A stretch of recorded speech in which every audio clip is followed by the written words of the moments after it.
So what we've done is just become their big sisters, their aunties, um, and we just love on them and give them some of the things that they need to make sure that they can qualify, if you will, to have their children returned. So, for example, today, when I finish talking with you, I'm going down to show this mom how to use an Uber card. We bought her a $200 Uber card because her car broke down. She couldn't get to visit. She couldn't get to the grocery store. And so I have to show her how to use an Uber card. I mean, but that's what we do. Or when her car broke down, hey, she called the tow truck. We paid for the tow to get the car off the freeway.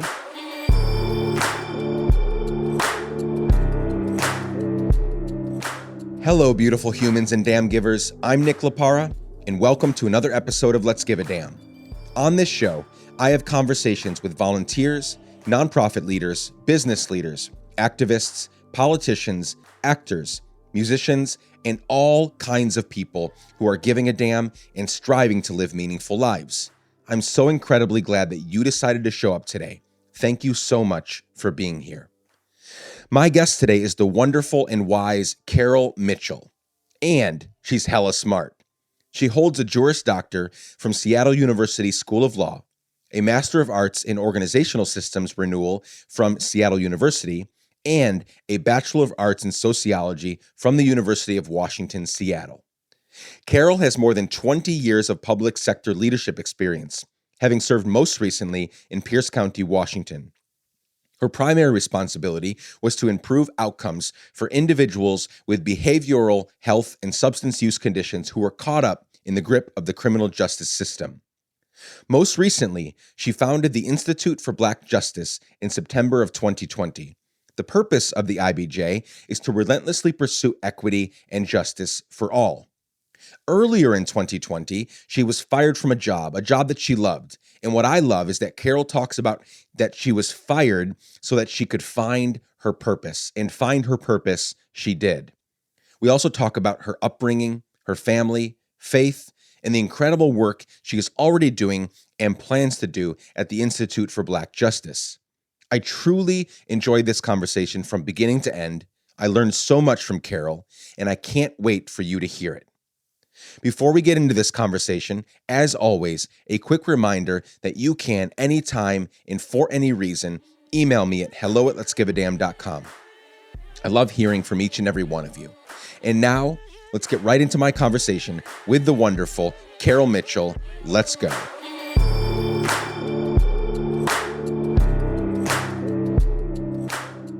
It's so wonderful to have Carol Mitchell on the Let's Give a Damn podcast. Carol, welcome, welcome, welcome. Thank you. It's such an opportunity to be here. I'm excited. My heart is racing. I'm on your show, and I'm just really feeling fortunate at the moment to be here. Thank you. The fortunate feelings are reciprocated. I feel so honored to be talking with you. Our mutual friend, John Lowry, who introduced us, a wonderful damn giver himself. And I respect his opinion. And he, and I don't usually take, I want to make this clear on the show because that I don't want to start getting 1,000 unsolicited guest, recommendations.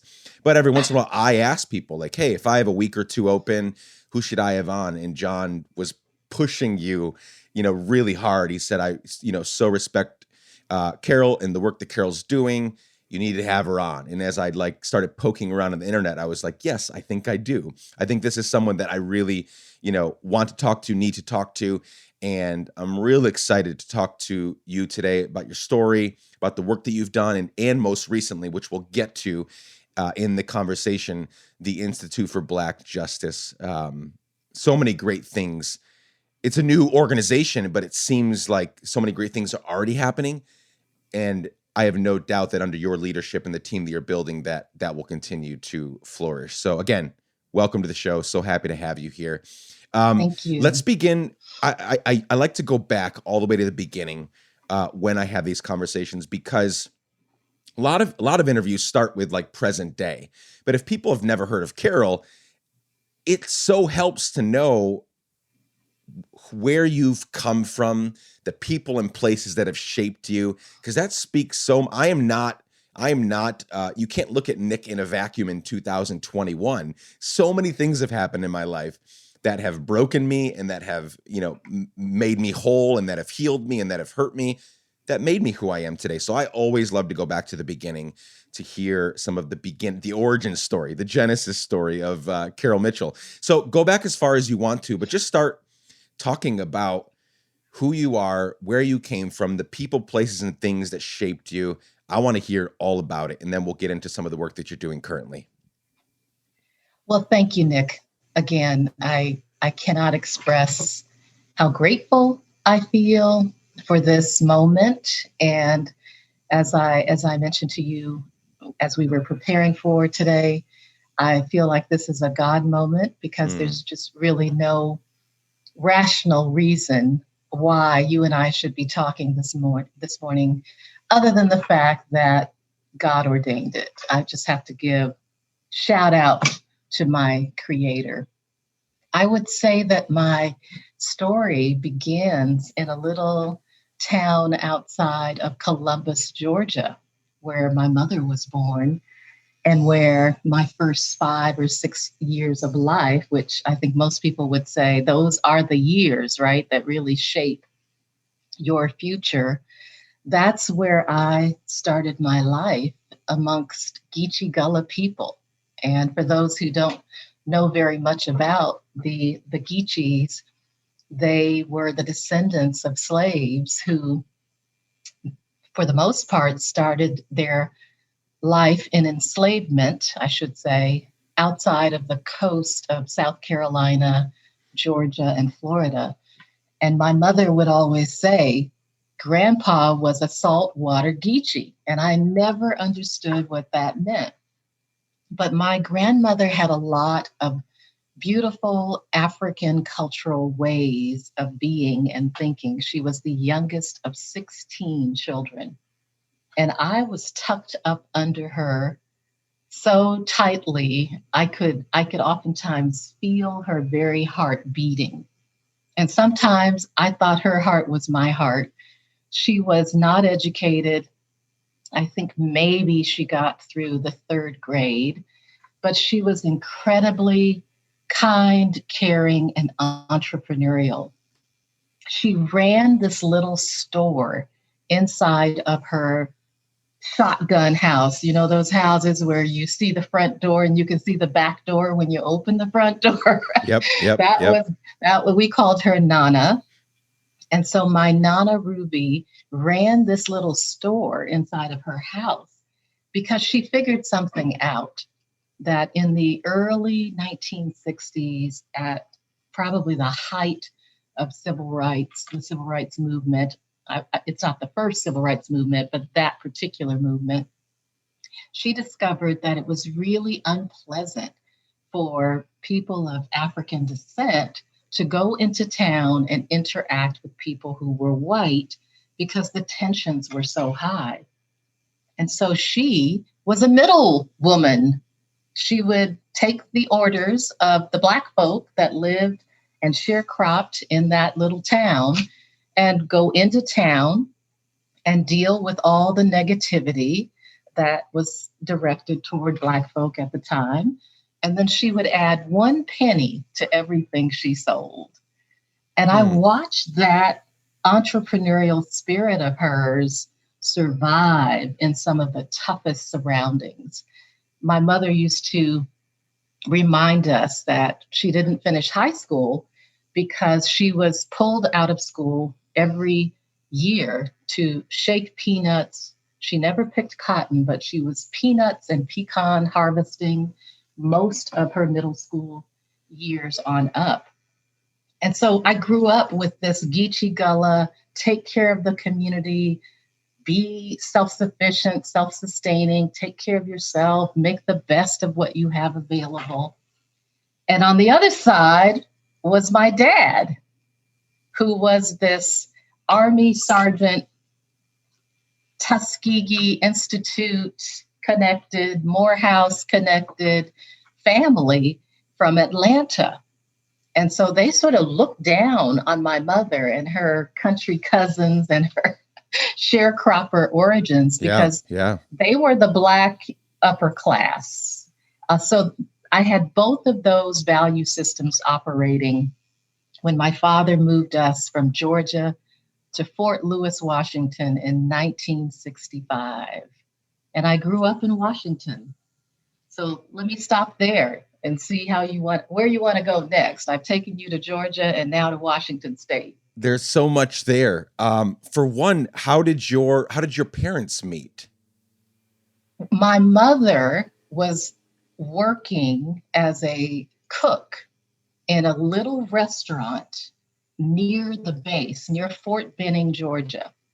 And my father apparently came in to get some pork chops and came out with my mother. Amazing. That's how they met. She was behind the counter cooking and serving, and he saw her. And my mother is like many people of African American descent. Her father was actually half white. And so my mother had hair that she could sit on at the time and was this beautiful woman that my father just fell in love with immediately. And they got married, and here we are. There are 9 children in our family, and I'm number 5. I come from a family of 12 children. Oh, so you know. I do know. And we are so rare. I have 3 children myself, my amazing partner and wife and I. And I cannot imagine, like 3, I love my kiddos. They're amazing. But I cannot imagine having more than 3. 3 is so many children. 3, you are trying to keep 3 humans alive day in and day out. You're trying to shepherd them. You're trying to point them in the right direction, right? You're trying not to, not to get on their nerves too much. And you're trying to work with them. And 3 is so much work. And then my parents went, I grew up with 11 siblings and we're all still around. That's who I'm visiting, right now and the remaining 2 are coming in a couple of days. And so all 12 of us will be here. We're all alive, all well. Wow. 6 of us, 5 of us are married. 6 of us are married. 4 of us have kids. Still 6 need to get married off at some point, maybe not. And so I understand, so you're 5th. I'm the number 2. So I was right at the top there. How was that experience? So, 9 kids, you're right, in the middle as you can be for 9 kids. You're right there in the middle. How was that experience? And where are all of your siblings now? Well, I was the well-adjusted middle child. At least that's the narrative I choose to believe. I'll believe it too. My brothers and sisters may have a different story to tell about that. But I 7 of my, well, I guess it would be 6 of my siblings are still alive. 2 of my brothers passed away early, I would say. And unfortunately, both of them had pretty difficult lives, faced addiction and incarceration. It's a story that too many African American families have to tell about the men in their families in particular.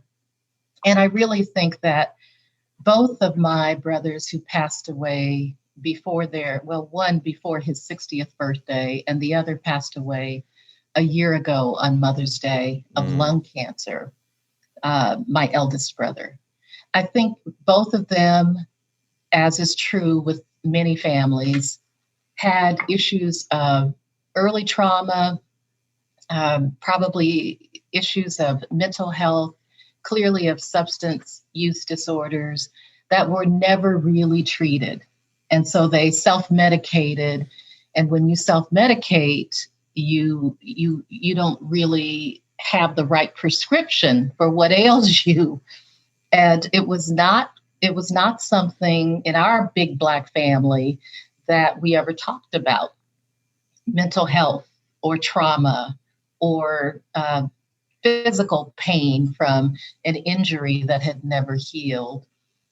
Our family never really went to the doctor when we were in Georgia. We went to my Nana, and she would Yeah. have some remedy, right? Some herbal remedy that would cure you or kill you. That's what she used to say. If this doesn't cure you, it'll kill you. Either way, your problem will be solved. Your problem will be gone. That's right. That's right. Growing up in that family, we had these competing messages, Nick. One from my mother, who was a Southern Baptist, gospel singing, stay at home, do right by your man kind of woman. And then my dad, whose family had, his sisters had gone to college, his brothers were officers in the Army. One of my uncles was the first African American sheriff of his little town in Georgia. They were council members and they were overachievers. And so my dad would listen to my mom saying, okay, all the girls, you need to know how to cut up a chicken, fry it, make a pot of rice, and keep your house clean. Those were sort of her Geechee girl rules. And by the way, Nick, I can cut up a chicken, a whole chicken. I believe you. And make a pot of rice. But her message was get ready for marriage. My father, because he was a little bit more easygoing and soft-spoken than my mother, would just whisper out of her presence, and don't forget to get an education while you're doing that. And so we prepared for, quote, domestic life. And at the same time, my father was saying, you got to have more going on for yourself than that, especially the girls. So 5 of us went to college. Sorry to interrupt. Those competing messages there.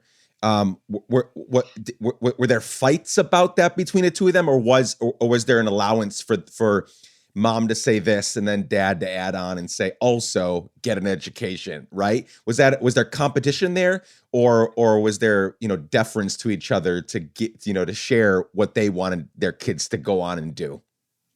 Eventually, my mother came around because my father saw the freedom that came with more education. He had been all over the world in the Army. He spent 26 years of his life in service to our country. And he knew that there was more to life than just frying the chicken and making a pot of rice for his daughters.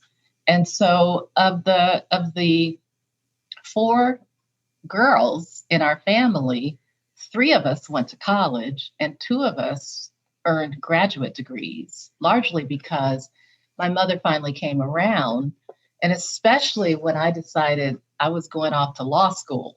Now, what that did was it gave my mother bragging rights, because women in her generation who didn't get a chance to even finish high school, what I noticed is they start to live vicariously through their children. And so whatever her daughters did, she would say, well, they were raised right. Yes. It's like, if it had not been for her influence, we would never have made it through our experiences in higher ed. And you have 2 masters, right? So you have 2 graduate degrees, right? Or more. Am I missing one? I have my law degree, which is a Juris doctor, and then I have my master's in organizational systems renewal. Yeah, that's really great. I feel like we're there's some parallels there. I'm the son of an immigrant, Guatemalan immigrant, and so not that we have the same experience growing up, but yeah, there was a fight there. There were a lot of competing messages going on. My parents are both high school educated, not college educated, and not one of my siblings so far has graduated from college. Not for lack of trying, but Mm-hmm. there's a lot of, like, I went to school. I was doing, like, my experience was I went to college and did so well, like was doing well, like, very high marks. But the reason I left was I was like, I'm paying you a whole lot of money. Like, I wasn't going for, for a law degree or whatever. I was going for a theology degree at the time. Back then, I Oh, wanted to be, I wow. thought I was going to be a pastor for forever and ever. And a lot has changed since then. But at the time I was like, I'm spending a whole lot of money getting this education that I could give myself. Like, I was a big reader, was always studying, Mm-hmm. always investigating, always researching. So I quit school, not because I was tired of it, but because I wanted to do more and I wanted to do it on my own terms, right? And so I went on to read, I've read hundreds, thousands of books since then. But it's kind of interesting that I was thinking about my family being here these few days, that, many of my siblings are doing, really amazing things in their careers. Mm-hmm. And they've all done it school of hard knocks. Doing it without the degree, having to prove themselves in other ways that people with degrees don't have to prove themselves because they have this degree, right? Like, I went to school for 4 years, 6 years, 8 years. This is how I can do this. And my siblings and I have had to really prove it because we decided to, not go the school route. And again, many of them are doing, really, really amazing things. But so 5 of y'all got a higher education despite the competing messaging, which is, really, really interesting. And again, I want to say I missed this earlier, but I'm sorry for the loss of your 2 brothers. That's Thank always, you. super, super difficult. So You know, 1960, go ahead. yeah, I have to acknowledge my brother James, who we called Little Man, because he wasn't very tall, but he was extremely powerful. He was my great protector, my biggest fan, and at the height of his addiction, I was the one person that could tell him to sit down and shut up. Amazing. we Was were he we were younger or pretty older tight. than you? He was 2 years older. And then I have a brother 2 years younger, and then another brother 3 years younger. So I was sandwiched between the boys, Yeah. which is another factor, I think, in the way that I operate in the world. Because while my mother was saying, learn how to cut up the chicken and fry it, I was hanging outside with my brothers throwing a football Yeah. and getting bumped around. And in fact, we came up in this very tightly scripted religious environment. The girls weren't even allowed to wear pants outside of the house unless you had a dress over it.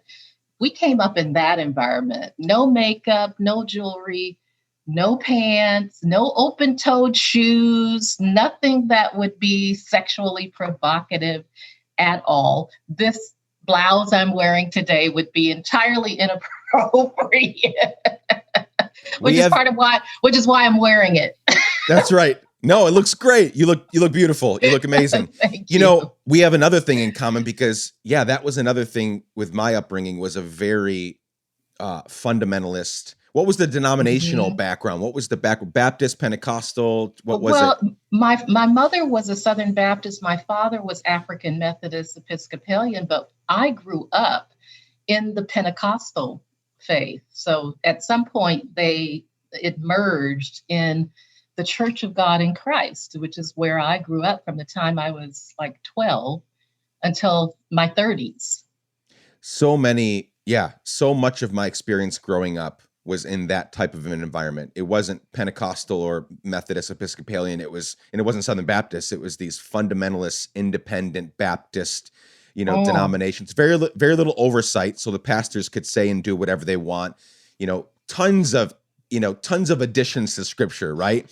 This one very vague scripture, we're going to write a whole book about it and put all these rules on everybody, right? It was around dress. A lot of it was around dress. A lot of it was around mm-hmm, suppressing women, mm-hmm. and giving men more authority. And we could talk all day about that, but we won't. But that's interesting that you also had a similar upbringing, because that really affected again, I'm having all these like family, feelings right now. We're talking about it, but I'm also, seeing my family for the first time in a year, as we begin to see the light at the end of this COVID tunnel, hopefully. But I'm here and I'm seeing my siblings and I'm seeing my parents and I'm seeing so much freedom. Even my parents who inflicted so many of these rules and so much emotional, physical, spiritual pain and captivity on us. Like there's so much freedom now. They're not captive to that. My siblings aren't captive to that. There's just, it's been a really, my siblings and I, even my parents, we're on a wide spectrum of beliefs still, right? Whether it's political or spiritual or whatnot. But even in this like wide spectrum that I'm seeing, there's still so much freedom, and I'm feeling a lot of gratitude these days that we were able to come out of that, and it seems like you have as well come out of that, because it's so dangerous and damaging, and it's hurt. We're seeing now, I think maybe we'll get into where you are in your faith now, but we're seeing so much of the pain and the hurt being manifested in broken families, broken relationships. We're seeing now we're just beginning to see these religious and spiritual leaders being held accountable. Yeah. But it's still so hard. So many of them are being exposed, and they're still not being held accountable because people are just blindly worshiping them. I'm seeing a lot of hope, and I'm also seeing a lot of like terrible damage being done still. It's a weird tension that we're living in right now. Yeah, I as I mentioned earlier, my sense of my purpose on the planet started to emerge when I was in my late 20s. By that time, I had 3 daughters, and I saw my marriage coming to an end. And I had been my mother's child. I had been the dutiful daughter, the stay-at-home mom, the put the education on the back burner, the fry the chicken and all of that, wife and mother, and very actively engaged in my church and in service to my church at the time.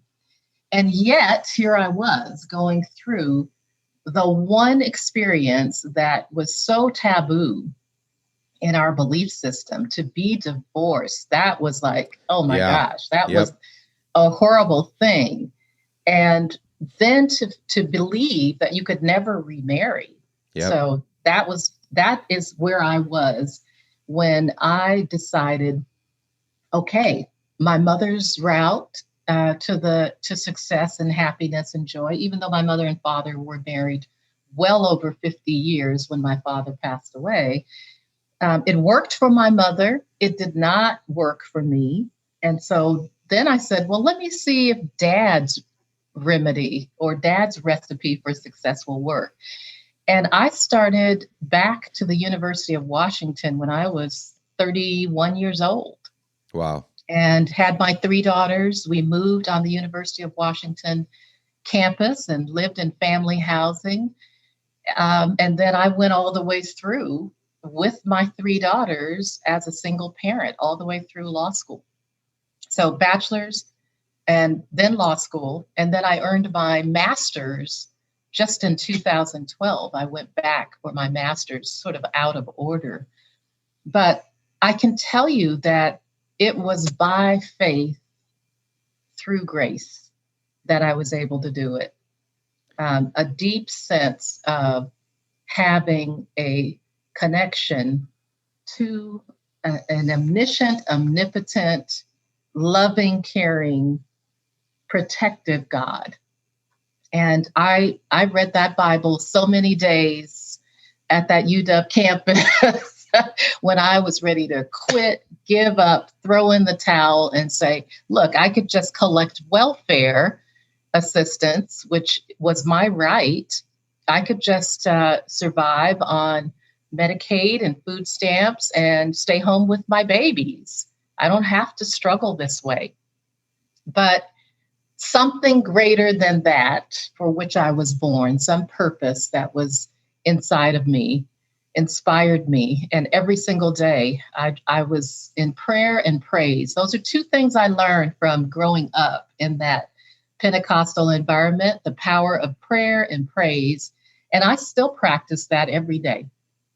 One of the first things I do is just show gratitude for even having the day available to me to do something that is purposeful.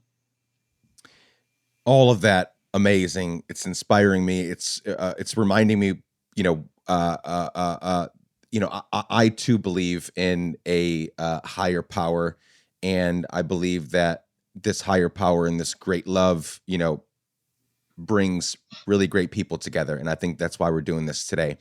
But I have so much admiration for single parents. Again, as a parent of 3 kids with an incredible partner and wife, Rebecca is the best parent ever, and still every day is a struggle. Every day Yes. is a battle, uphill. Every once in a while we get some plateaus or some downhill, right? But it's mostly uphill. Our kids are 6, 8, and 9 right now, and it's tough right now. And so for you to not just be, again, it would be hard work if you took the quote unquote easy route, got some welfare assistance and raised those 3 girls. It'd still be hard. But you chose to go above and beyond and get 2 degrees, living on a college campus with them. Incredible. And I'm glad, not that being I don't want to also downplay that even in 2021, being a homemaker, it's a wonderful thing to do. And those that are called to, creating a welcoming environment and taking care of the family at home, fantastic.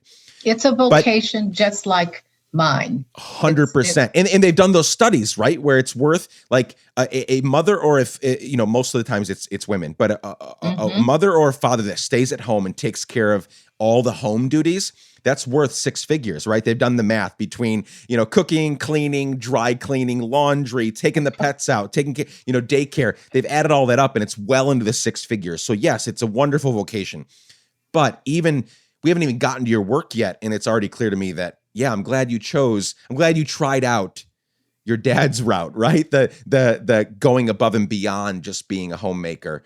Which I love my 3 daughters. I love my 6 grandchildren. I spend more time with them than I probably should, because every single weekend my house has at least one, and sometimes as many as all 6 of those grandchildren, from the oldest who is 22 down to the youngest who just turned 4.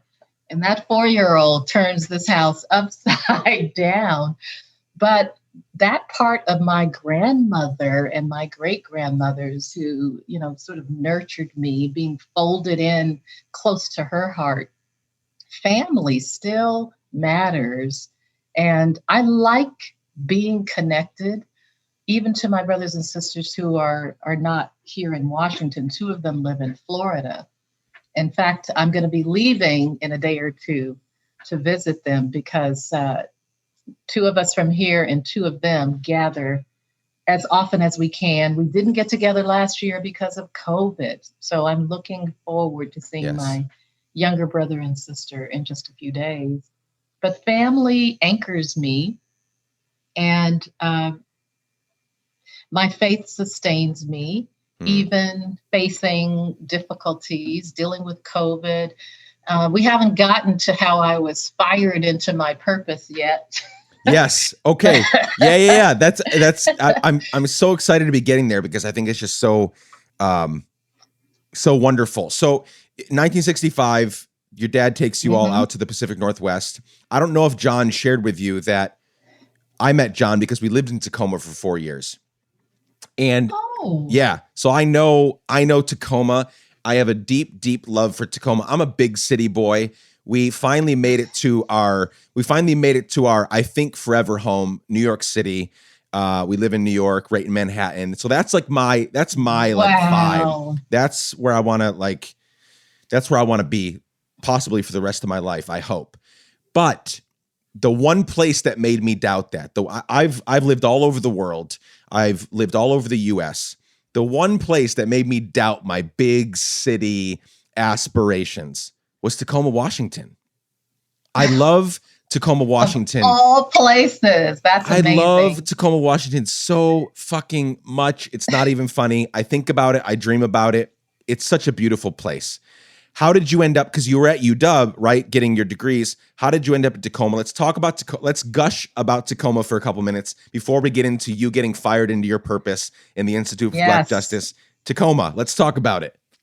Yeah. I mean, it's a little big city. That's how I like to look at it. It has some incredible museums, our Washington State History Museum, our Tacoma Art Museum. We have a historical society. We have the University of Washington Tacoma campus now, which was just a total rehabilitation of a part of the city that was just old, rundown, abandoned warehouses. And now those warehouses and old industrial spaces are a college campus that thrives, and a beautiful one. I think it's because it's a port city, it's an international city. So I would argue with anyone that we have some of the best international places to eat in Tacoma, probably between Tacoma and Seattle, than anywhere else in the world, I think, because we have that Pacific Rim flow of goodness that's happening all the time, and lots of Vietnamese, Cambodian, Thai, Japanese, Chinese food that is authentic, and districts that are dedicated, for example, to our Korean businesses. And I shop there. Believe it or not, I go to the Korean store for my collard greens. Love it. I know it's a funny thing that Black folks shop at the Korean stores for their collard greens. Greens. But they have these really fresh vegetables that, you just have to go where the goodness is. That's right. What part of the city do you live in? I actually don't. I live in Tacoma per se, but I am out in East Pierce County, which is where my family grew up. Because my father, being in the Army, wanted to be really close to the base, to Joint Base Lewis McChord. So we grew up way out in East Pierce County when the Black population was -5. Our family brought you bumped it over to 0. Right. We bumped it up to 0. We, along with one other Black family in 1966 or so, when we finally moved into this neighborhood where we grew up. I still live out here. I moved back out here about 12 years ago to be close to my mom, and then 2 of my siblings. We're all within about 3 miles of each other. Amazing. Right where we grew up. I just love it up there. I mean, the not just the city itself in the surrounding area, but also like the views. The mountain, you could be water. You could be swimming in the Sound in just a few minutes from anywhere in Tacoma, and then many days a year you just look up and you see Rainier, and there are so many times I would be driving around and I would catch a glimpse of Rainier, and 2 things would happen. One is like, I live here. I live next to that ginormous rock. And sometimes it literally would bring me to tears. That's not hard to do. I'm a big crier. I cry about everything. But it would just bring me, like, how is that possible that I live, a few minutes away from that thing? Like, why isn't everybody in the world trying to move here? And I'm glad not everybody does, because it's already crowded enough, right? With the spike in real estate in Seattle, I know that Tacoma's crazy right now. You can't find a house for under $500,000, $600,000. So we don't want more people moving there right now. But all that to say, I just want to wrap it up by saying that, like, literally, there's only one place on the planet that has made me doubt my big city aspirations, and that is Tacoma, because it's just you get everything, like you said, little big city. You get everything you want in a big city, in a small city setting. Not one day of my 4 years living there did I not run into somebody that I knew, just randomly walking around, coffee shop, restaurant, grocery store, always running into people. It was like a big Cheers. Like, it was a big city that had that Cheers feel.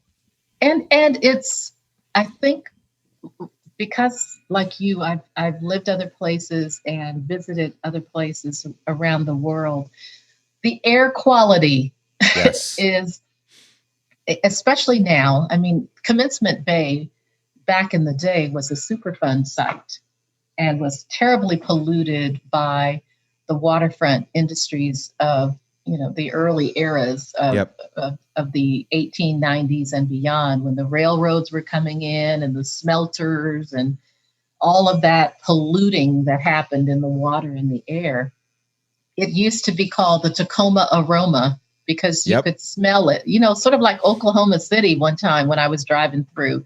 You knew you were there because of the way it smelled. All of that is gone. Yep. And there are beautiful waterfront developments happening. The cleanup is ongoing, but we have a very vocal, vibrant climate justice population and voice that forces our decision makers to always be thinking about climate change and climate and environmental justice. The Puyallup Nation is here. Yep. And the Nisqually Nation, the Muckleshoot Nation. We have this blending of Native American influence in the way that in spirituality.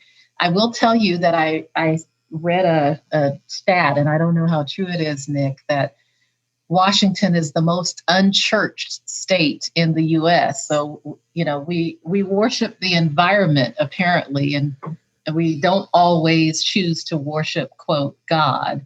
Yeah. But I think there is a deep sense of spirituality and faith in the area because of our indigenous people.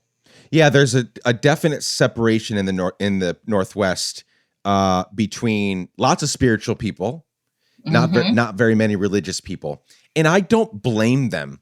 Like I'm hanging on by a thread as a I would call myself a Christian, but I'm hanging on by a thread. I will tell you, it's been a many years journey. I think I'm still in for the long haul, but it's been hard with a lot of the things that have happened these last few years. Like, it's so easy to lose faith, so I don't blame them.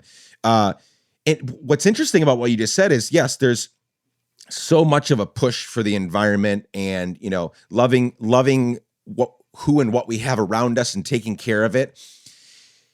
And I wonder, what am I trying to say here? Like, okay, so there's not a lot of church people and the environment is really taken care of. And then you go to places that are very churched, like the South, and the environment is looked down at, like taking care of the environment is not taken seriously, looked down upon. That's a horrible thing. That's a horrible thing, especially when, if you are part of the Christian faith and you take that faith seriously, and most faiths have this, but specifically talking about the Christian faith, there's a clear call to take care of our surrounding, to really take care of it, to nourish it and to replenish it and to take care of it. And yet you have to go to, if this stat is correct, you have to go to one of the most unchurched places in the entire US to get the cleanest air and to get the most progressive, programs and bills and laws regarding the environment. That's pretty messed up.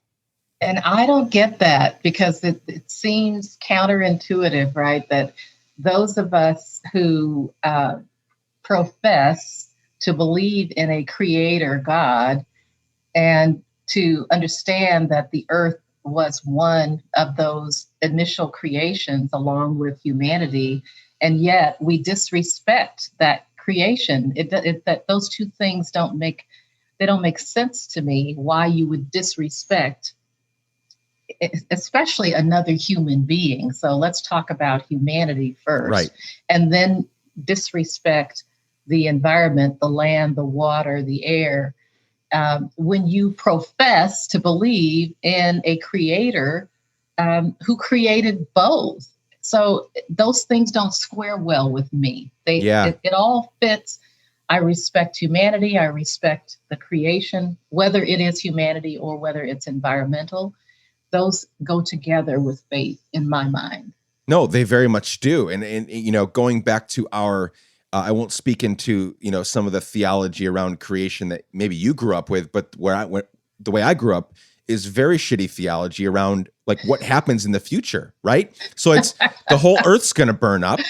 So no need to take care of it, right? That was it. Was like, Oh, wow. Hellfire and brimstone is coming. God's going to destroy the earth. So there was less of an emphasis. In fact, there was a de-emphasis. Like they were de-emphasizing the care of creation because the end is coming soon. God's coming back and the earth's going to burn. So why would you take care of it? And that is so horrible because it's completely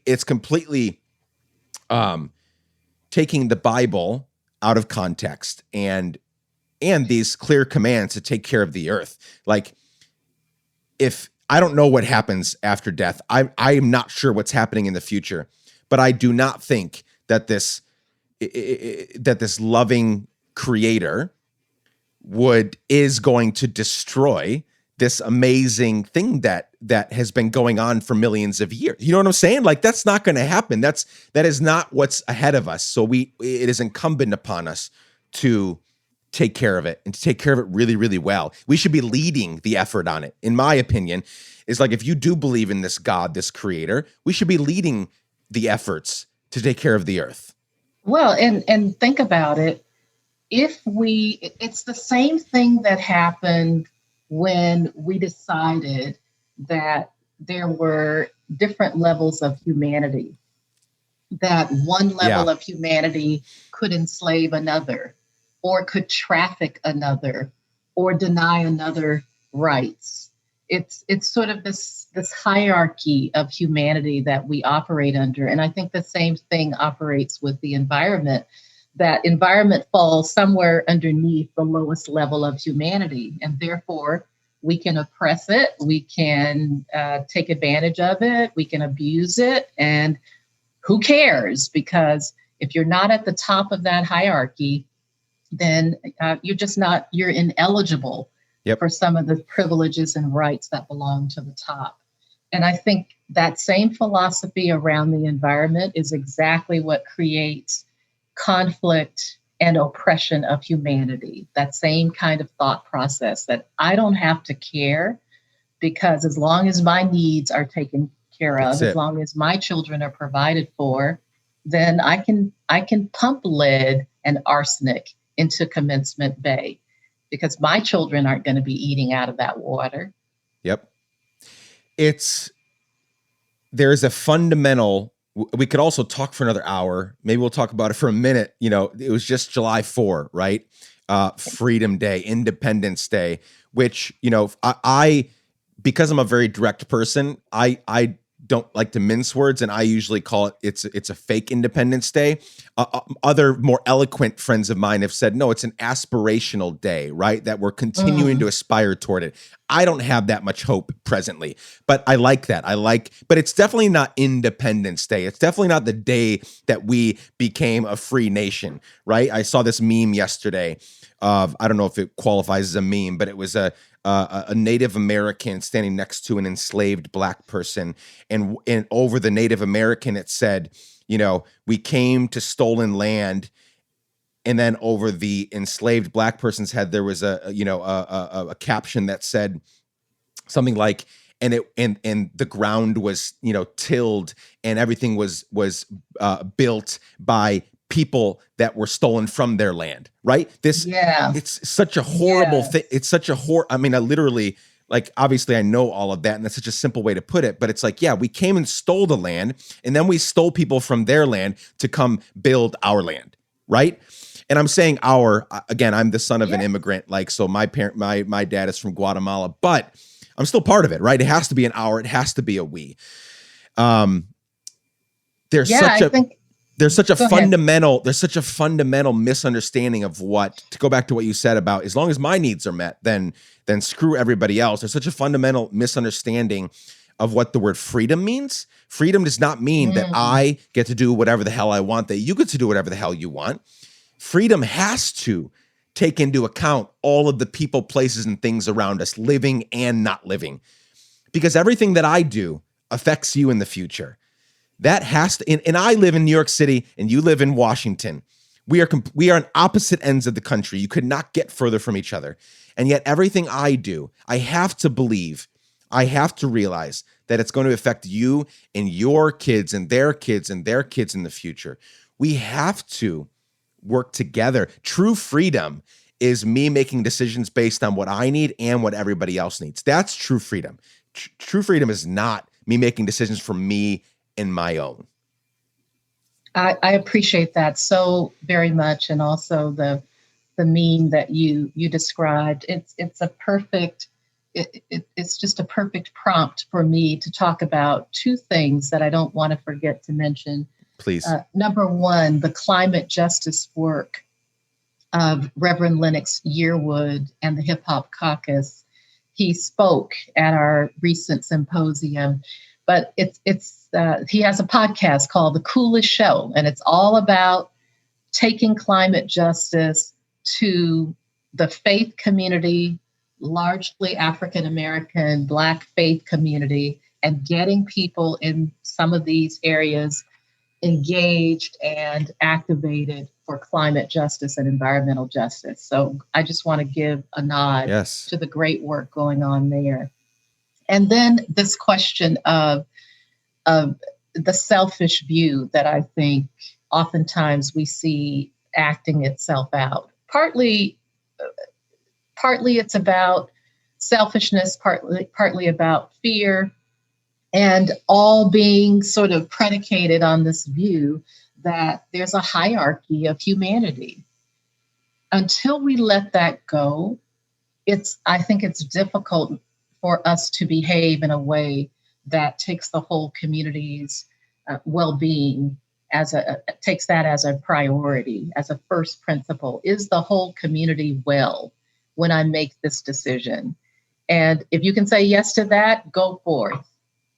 But if somehow the community is disadvantaged on one side and overly advantaged on the other, ultimately that's going to have an effect in the future, right? It's the principle of reaping and sowing. Yep. Whatever we sow, we're going to reap. And so if you put inequality into your system and into your way of being, inequality is going to come back to you.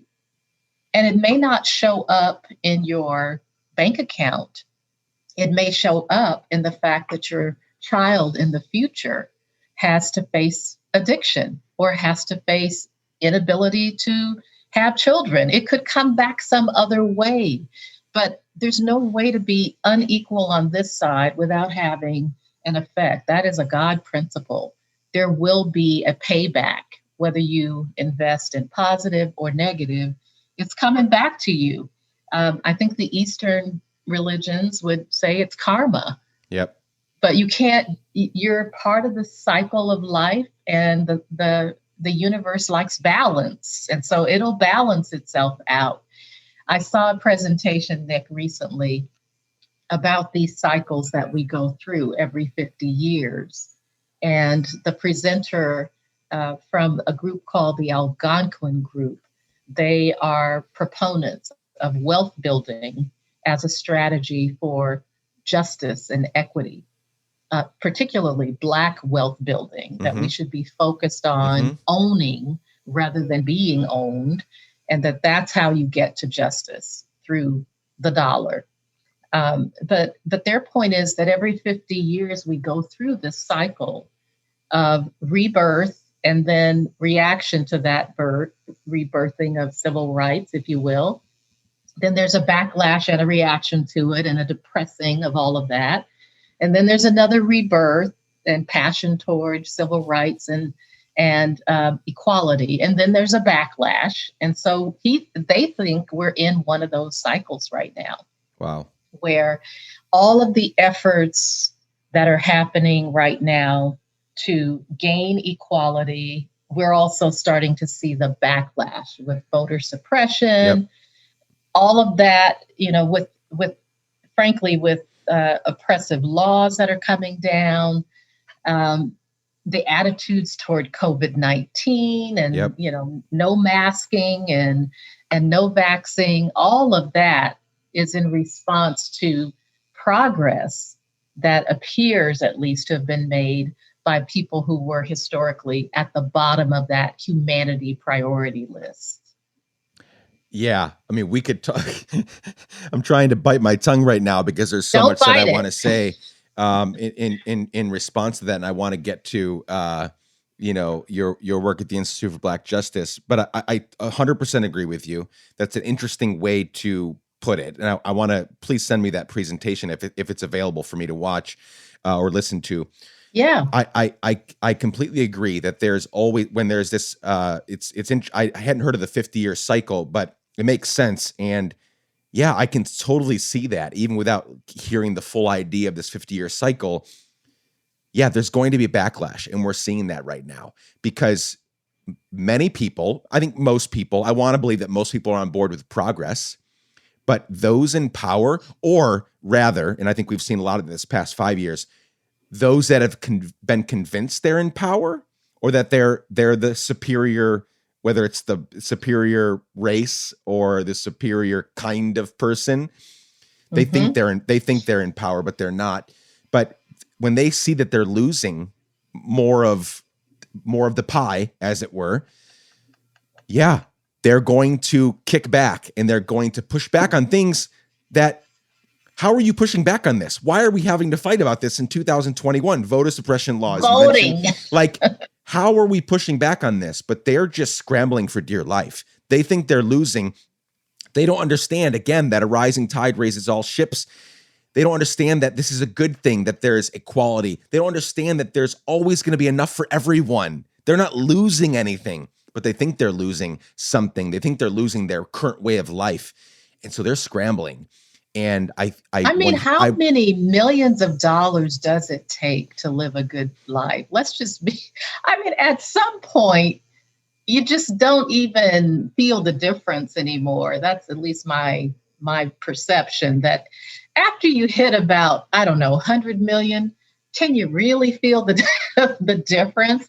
And so why not think about the rest of humanity and making investments there? I love how the wives of Jeff Bezos, ex-wives, Jeff Bezos, and now Bill Gates, they seem to be saying, well, gosh, maybe, 50 million is enough for me, and I can put the other $400 million I've got from the divorce settlement into something that really transforms people's lives. Yeah. I mean, so Mackenzie Scott, change. Mackenzie, she is outgiving Bezos by, manyfold. I mean, the statistic, if I'm not wrong, is like the threshold is $80,000. If you make more than $80,000, it doesn't, like, you're no happier at 80,000 or 80 million. Sure, you can buy more shit and you can buy more, you can buy your way into certain rooms and positions, but happiness, contented, like the contentedness that we need to feel in life, it doesn't change from 81,000 to 81 million. Like, we just need our basic needs met. We need a good community and a good family around us. And yeah, I'm hoping, I generally feel hopeful that this is the generation that is going to change things around, because this also is the generation that is sick and tired on the one hand, but also just sick and tired of all the gatekeepers and the just the bullshit that we've had that we grew up to we were told this is true and that's true. And this is just how things are, Nick. We're done with that. We're tired of that. And put on top of that, we don't need as many things. We don't need all of the frills and the thrills, all the security that our parents and grandparents needed or thought that they needed. And so we're willing to sacrifice. We're willing to risk. We're willing to, be arrested in protests. We're willing to, you look back, the March in Washington in the 60s with Dr. King, it was mostly black people and a few white people sprinkled in. It was like 99% black people that showed up. Now you saw all the protests last year. I mean, it was all colors. It was all shapes. It was all sizes. Young people are willing to put their bodies, on the line to say, no more. This is done. Why are we still fighting about this? This is so stupid. Like, we need to be done with this. So I feel hopeful when I see. You should. On the one hand, with the Mackenzie Scotts saying, I don't need, I hope that's what she's saying with all this giving that she's doing. I don't need all that money. All the way down to the young people with no money and they don't care because they just want to do the right thing. So I feel hopeful, and I'm glad you agree. Well, hey, you should pay attention to the mayoral race here in Tacoma. There's a young, or maybe she's 30 something, running against an incumbent mayor, both African American women. Yep. But it's this young activist generation that's saying, look, we're sick and tired of the way you all make decisions, our government leaders, and they're activating other 18 to 30 somethings, getting them registered to vote, using Twitter and TikTok and Snapchat and Clubhouse, all of this technology to get their messaging out in a way that you and I probably, I don't even know how to use half of the technology that they use. But I think they're going to be a force to be reckoned with. And it's a group, that 18 to 35-year-old group. They were our target audience at the IBJ last week. Amazing. So let's dive into right now. We've been hinting at it with different, you talked about the symposium, you just talked about, last week. Let's dive into the firing that pushed you into your purpose, as you called it a few minutes ago. You don't have to get into details if you don't want to, but like, what happened that caused you a few months ago to leave what you were doing against your will, maybe, to launch the Institute for Black Justice? Yeah, well, John Lowry, our mutual friend, and I were working together at a job that I thought was my dream job at Metro Parks Tacoma. I had gone back to graduate school specifically to get a master's in organizational systems renewal, because I knew I didn't want to really practice law in the traditional way. I wanted my legal training, especially my research and writing skills, to be applied to the work that I did. But I really just wanted to be in a much more generative, therapeutic environment where I could try some things. I wanted to test out some of the theories I had just learned at Seattle University. I wanted to put it into practice and see if this stuff actually worked. And Metro Parks was my first laboratory for doing that. John went through my individual development program for young leaders and he was spectacular, because John is just a great human being. Wonderful. And now has gone on to bigger and better things. But while I was there, I get a phone call from the employer who fired me into my purpose, ultimately. I got a phone call that said, hey, we're building up a team over here at Pierce County, and we want you to be part of it. And here's a whole bunch of money to come and do it. And you'll be in charge of justice. I'm thinking, justice? What? Whoa, that's a big word, justice. But what it ultimately did was give me a really clear understanding of the impact of behavioral health, meaning mental health, substance use, and incarceration. So how one broken system, behavioral health, contributes to another broken system, mass incarceration. And even prior to the breakdown in that behavioral health system, family systems and the impact on young children of their parents' own untreated trauma and untreated substance use, for example, and poverty, that those systems were contributing to what I saw in the Pierce County justice system quite directly. You could almost track it from the jail. If you stepped back a couple of steps in a person's life, you could see the trajectory from early childhood trauma use starting at 12, 13, 14 to juvenile justice system to adult justice system. And so I wanted to interrupt that trajectory. I wanted to do something to intervene. And that opportunity, that job gave me a chance to to do real transformational, changing work.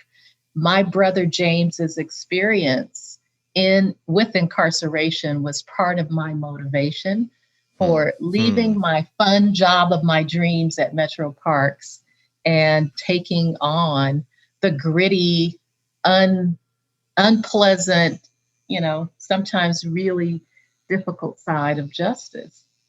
But what happened as I operated inside of that new system and started trying to intervene, what I saw was a pretty corrupt, that's the word I would use, way of operating that frankly, my value system coming out of a system of thinking about humanity, being concerned about the whole community, I couldn't function well in a system that felt so selfish and frankly felt as if it favored the people who were operating at the very top to the disadvantage of those who had no voice and no power. So, of course, being who I am, I started to speak out against some of that selfishness, some of that self-dealing, and that did not go over well. And so after 3.5 years, I got a phone call. A 3-minute phone call ended my career in such a disturbing way, just 3 minutes. And today's your last day over the phone. You can't come clean out your office. Don't call us. We'll call you. See ya. Wouldn't want to be ya. Wow. And I can laugh about it now because it was so outrageous the way it was done, so disrespectful in the midst of COVID to not have health insurance at all, to suddenly have a 6-figure income gone. And yet I'm still in the same house. I'm still driving the same car because I like to tell people they could take my position, but they cannot take my purpose. They could take away the job, but they can't quiet my voice. It just cannot be done.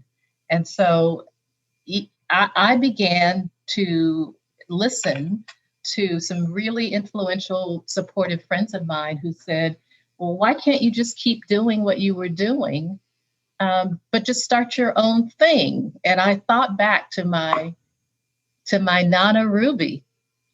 It's like, okay, this woman had a 3rd grade education and she was able to be entrepreneurial. So what's wrong with you? You have a Juris Doctor, a master's in organizational systems, and a BA in sociology.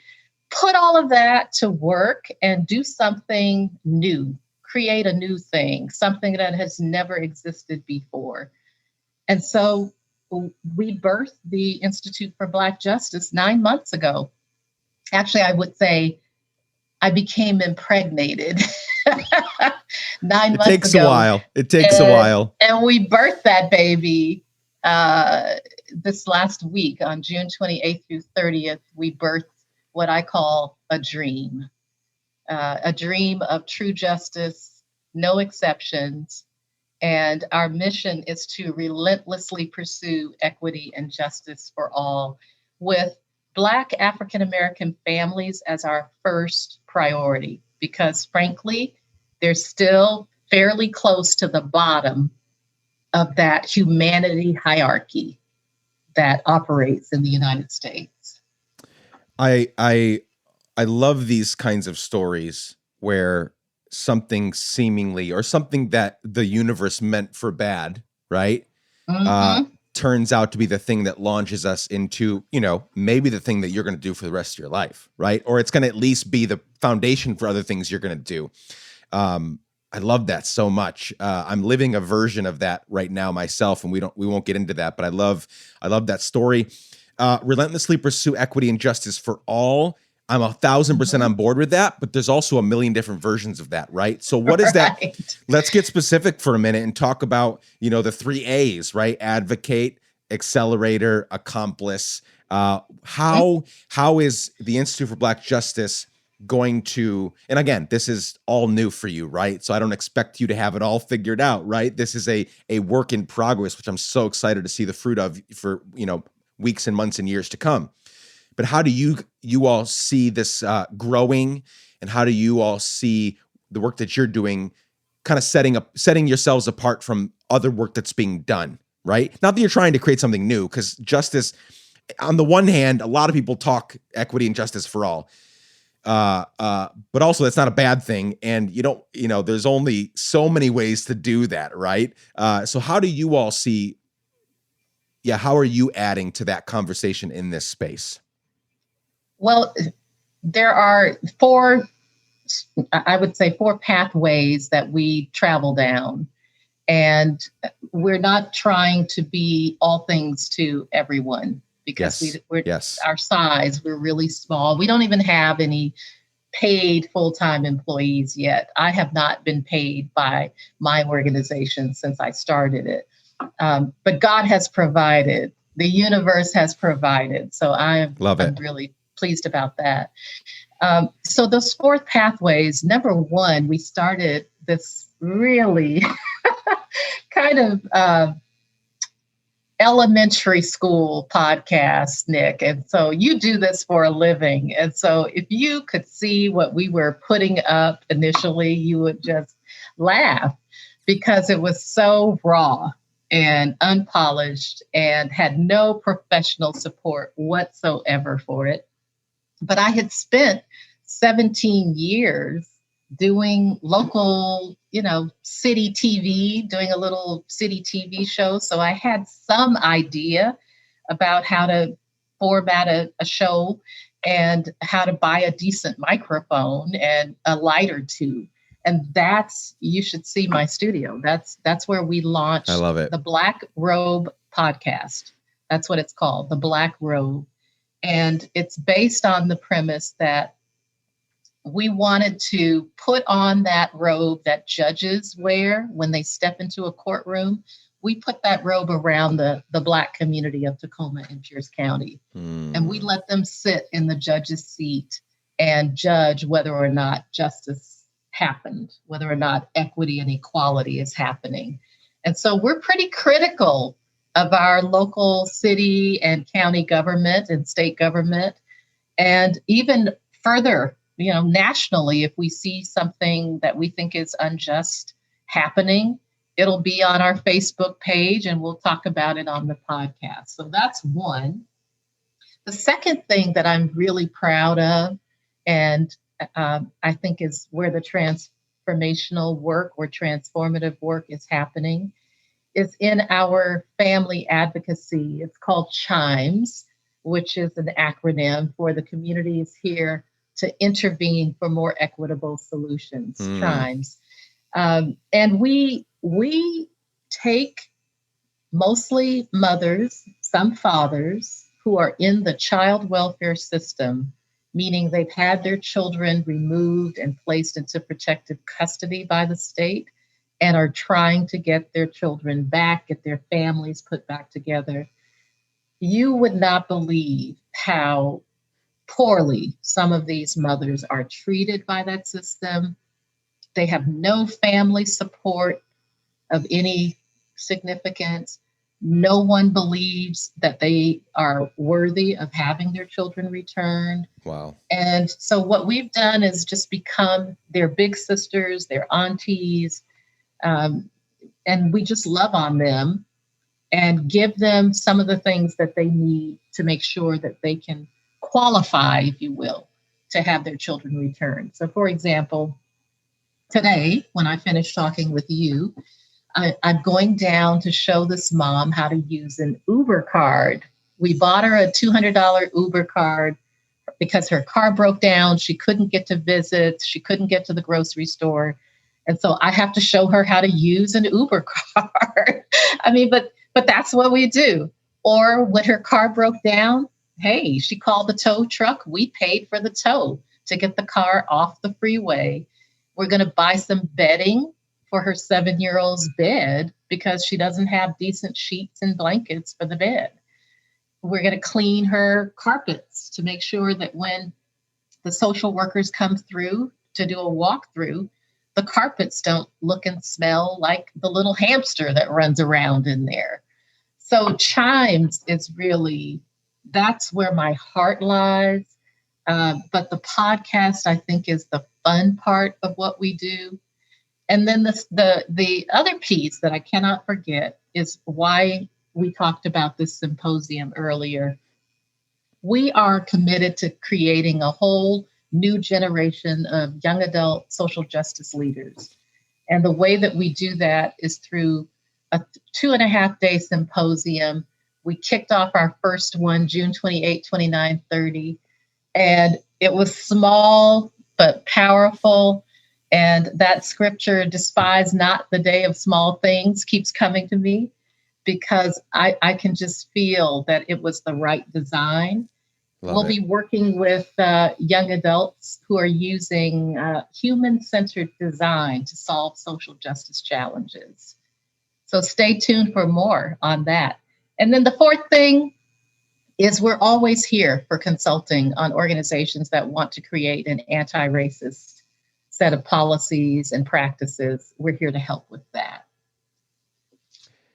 For like incredible things, like the 4 parts of what you're doing, the podcast, the Black Robe podcast, Chimes Family Advocacy, this social justice organizational consulting, and then the young adult social justice leadership development.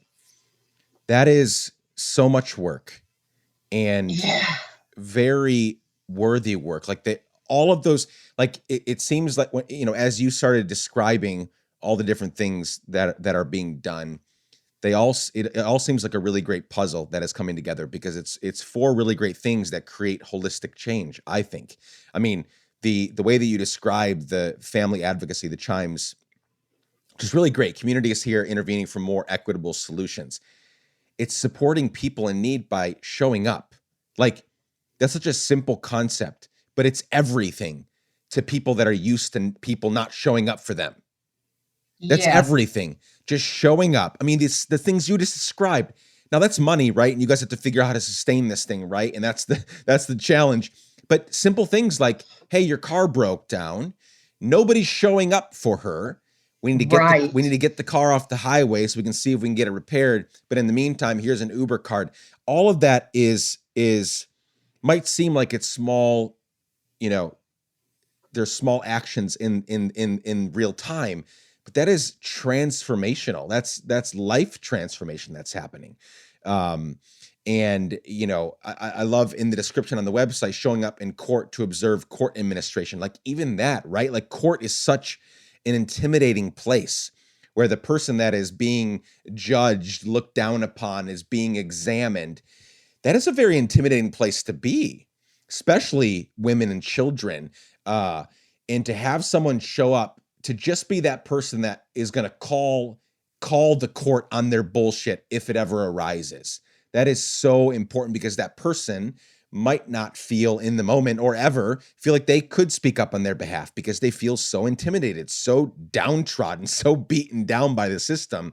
Having someone there to show up and speak on their behalf, or just to be a presence in the room. Maybe you don't even have to ever have to speak, open your mouth, but you're there. They know you're there. They're not going to pull a fast one because they know you're there watching it. That's so, so, so important. And you know what the great irony is of that, Nick, is I know all of these judges from when I worked in the county justice system. So they know exactly who I am and what I stand for. And so when my face shows up on the Zoom call, I can see them looking like, well, what the hell is she doing? Yep. What is she doing here? Today is not the day to pull a fast one. Exactly. We also try to explain to the moms and dads what's happening because courts and lawyers speak a different language. And it's meant to be confusing to people who don't operate in that system. These moms are so upset. They're without their babies. This one mom, she has 2 little twins that are only 2 years old and a 7-year-old who were just taken while she was trying to get some health needs met, they were, taken out of the house. She comes home, her babies are gone. Wow. And so they're already traumatized, scared. Their family members are criticizing them for allowing this to happen. There are reports how would you like it if somebody came into your home and wrote down that every single thing that you had failed to do that day is the reason why they're taking your children? Nobody wants to have that kind of scrutiny applied to their lives. And then it's all broadcast out in a courtroom environment where all of these strange, mostly white people are listening in, judging, and shaking their heads and looking down their noses at these young, mostly Black moms who themselves have been in foster care, many of them. Yep. Or were abandoned by their own mothers and fathers as children. So haven't really had much of a role model for how you do parenting well. That's what we're trying to intervene into. Not that we are the perfect parents or perfect examples, but perfect love casts out fear. And so we just hug on them and love on them and pray for them. If they don't believe in anything, that's okay. We just speak words of encouragement and positivity over them and try to keep their spirits up as they go through this war. It would be great. It'd be great to be able to expand that program. But, right now we only have 5 volunteers and only enough money for 2. Step by step, right? Right. The most successful companies, organizations, projects that I know of are those that were cultivated and built and grown with lots and lots of patience. Yes. I'm so glad, like even my organization, Let's Give a Damn, we're working on a TV show. We've got the podcast, trying to write a book. We're launching the nonprofit. Like even this little thing, it's not like when I started it, the part of me the part of everyone that wants to see their thing grow really rapidly, this thing hasn't grown. It's not huge. It's not massive, but I'm glad for that, because what I think is happening is that this thing is growing really slowly, and the right people are getting involved, and the right conversations are happening. The right things are being built in the right time. And that's, I think, going to be good, better in the long run versus something that might blow up and go viral. I feel bad for projects and things and people that go viral because you don't get to, nothing grows. Let's go back to the word viral. Viruses are bad, like things that go quickly, like versus me looking out the window and seeing these trees, right? This firm tree that can withstand a hurricane, is a tree that is 50 years old, 60 years old, 70 years old, not a little sapling that's 1 year old and only has roots a few inches deep, right? And so I'm confident that this thing is going to grow and do well under your leadership and under the team that you're building. Thank you. I received those words of positivity. I'm going to receive that and say it's done. These programs that you're building in this podcast, I love the idea of the podcast, the concept of the Robe, and the people that you're serving actually sitting in the judge's seat to say, because we can convince ourselves, right? And I say we, again, maybe not me specifically, but our politicians and our, judges and the people in authority can convince themselves really easily, hey, this is a successful program. We did well here. We did. But how about go ask the people? Do you feel cared for? Do you feel seen? Did this work? That's the real judge there, not our numbers on paper necessarily, or the data that we, the very select few data points that we gathered so that would make us feel good. No, go out there and talk to the people. Did this thing work? So I love the idea. I'm going to go listen to that podcast because I know that I have a lot to learn there from you all. It's still, no. I think we consider ourselves students. So we want to learn from you and Reverend Lennox Yearwood with the coolest show. We're watching how you all do things, and someday we want to be you when we grow up. But I want to say that there was a guiding principle, Nick, that I think was fundamental, at least for me, when we launched the IBJ 9 months or so ago.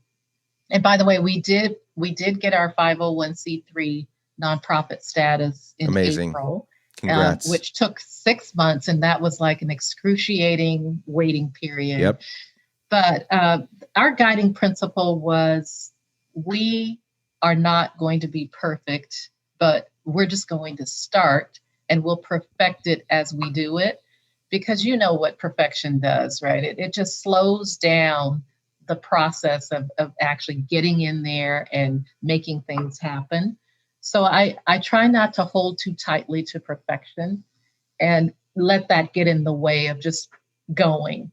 But it's going to be fun, I think, 5 years from now, to go back and look at some of our early work and to shake our heads and go, oh my God, that was so bad. And then compare it to what happens when we can afford to have much more professional production and microphones and all of that with us. Yeah. But the messaging, the intergenerational dialogue, I think that piece has been extremely successful. And it's what we were intending. We wanted to have a space for intergenerational dialogue about issues of justice and equity for Black folk. And we created that out of nothing. I love it. I love it. Okay, as we begin to wrap up here, you've been so gracious to give me an hour and a half of your time. We try to emphasize, within the Let's Give a Damn community, I always talk about there's 3 tiers to giving a damn. And these are in order. Number 1 is you've got to give a damn about yourself. You've got to take care of yourself. If not, you're going to burn out. You're not going to be healthy physically, mentally, emotionally, spiritually, all the leads. You're not going to be strong enough, healthy enough to, run the long race. And number 2 is give a damn about each other. Those are the people in your inner circle, your coworkers, your family, your neighbors, the people that you're going to pour into them, they're going to pour into you. And then when you do those things well, you're ready to give a damn about others. That's the wider world, many of whom are never going to reciprocate the favor, the work, right? They're just, you're giving to them, but you're healthy enough to give to them because you did the hard work at the front end. So in the spirit of, because you've done so many incredible things in your career and you're doing this, new thing now, in the spirit of trying to help people give a damn about themselves, I want to ask you, and I don't know where you're at on this journey, but like, how do you stay healthy in your life? How are you, and I'm talking not just physical health, but mental, spiritual, emotional, how are you making sure that Carol Mitchell is ready each and every day for the challenges that are ahead, and not burn out in 5 years, but be ready for the next 25, right? How are you doing that for yourself to prepare yourself for the work that you're doing? Well, I think I end where I began this conversation, deeply connected to my sense of faith and to my family, that's my root system. That's what holds me in the storm. And I am really fortunate to have women friends. And I mean, certainly I have men in my life too now. I don't, plenty of them, but women friends in particular, that if I am upset about something, feeling as if I can't do it alone, can't make it, they sustain me. Every Friday morning, I have a meeting of the minds with 2 of my longtime women friends, and we just talk by Zoom for a half an hour. I'm also a fan of Deepak Chopra's meditation. I sign on to a meditation every morning, usually around 8:30 in the morning, and people all over the world are meditating together. I am a proponent of eating well I'm a Southern girl, so I have to fight the tendency to want to have fried chicken and potato salad. But I eat right out of my own little garden in the backyard, which is what my mother taught us to do. It's to eat out of the ground as much as possible. And I don't fry, I don't eat a lot of fatty, greasy, salty food for that reason. The final thing I guess I would say is that every day I find time for praise and worship. And people can, frame that however it works well for them. And my praise and worship includes music and dance because hey, that's I the love culture it. I came out of. Yeah. So I am dancing, I'm listening to music, and I am doing praise and worship. And I try to carry a spirit of gratitude for every good thing, my opinion, and every bad thing that presents itself to me. I'm just grateful every day for the opportunity, and especially for an opportunity like this to be visible, to be heard. Nick, I really appreciate the opportunity you've given us today. Thank you for that. Of course. No, this was my pleasure. Prayer, praise, gratitude, meditation, eating well. Those are all super key things. You mentioned many of those are things that I do every single day as well. And we've got to be prepared for the unknown things ahead. And because we don't know what those things are, that's what unknown means. We've got to be vigilant, and our bodies, our minds, our spirits have to be in tip-top shape, or we're going to miss a lot of things, right? As well. And so I know you're healthy because it doesn't seem like you're missing a lot. And I'm sure we all have room to grow, but just I feel a sense of overall health. When John introduced you and I, he said, one of the ways he described you was, she's so articulate. She's so articulate and can articulate who she is and what she's doing really, really well. And that's an important thing that comes from health. People that are unhealthy don't have the clarity of mind to speak and to convey what we're about and who we are very well. And you've done that very well. And so I just want to encourage people to check out who you are, what you're doing. I'm going to link to everything in the show notes. Obviously, people will be able to find out what you're doing. And thank you. What a gift. Of course. And I'm excited. I'm going to be following what you're doing for a long time because I think it's really, really great. And so keep in touch. Thanks for the time today. This was really, really fun. Thank you so very much.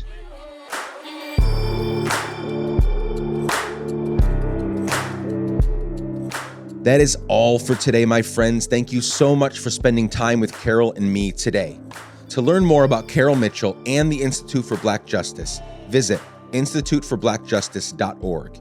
And to keep up with all things Let's Give a Damn, visit letsgiveadamn.com. A sincere thanks to each and every one of you for showing up today. I'm so grateful for you.